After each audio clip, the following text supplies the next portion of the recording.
আমি M R ডালিম, বালাগঞ্জ উপজেলা বিএনপির অর্থ সম্পাদক। আজকে আমরা এই যে বালাগঞ্জ উপজেলাধীন তৃণমূল বিএনপির ৬ নং পূর্ব গৌরীপুর ইউনিয়ন ২ নং ওয়ার্ডে নেতৃবৃন্দকে নিয়ে আমরা ঈদ উদযাপন করতেছি।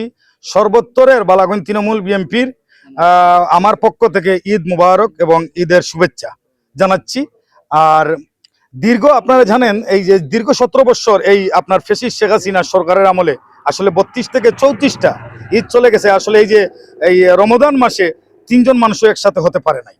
এরপরে ঈদের সময় আমরা এইরকম আসলে আমরা আসলে কি যেন ফিলিংস আসতেছে, এইবারের যে ঈদটা আমরা যে উদযাপন করেছি এইরকম কখনো আমরা করতে পারি নাই দীর্ঘ ১৭ বছর।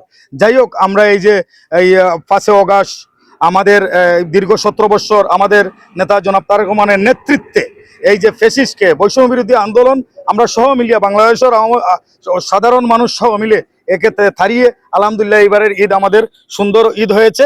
বিশ্ববাসীর কাছে আমি ঈদ মুবারক এবং আমার আপনার এই যে এই লাইভের মধ্যে আমি জানাচ্ছি আমাদের দেশনেত্রী সাবেক প্রধানমন্ত্রী ৩ বারকুর বেগম খালেদা জিয়া ঈদ মুবারক এবং আমাদের নেতা জনাব তারেক রহমান, এটার মধ্যে আমি জানাচ্ছি ওনাকে ঈদ মুবারক ও শুকরান, মাসসালামা, ধন্যবাদ।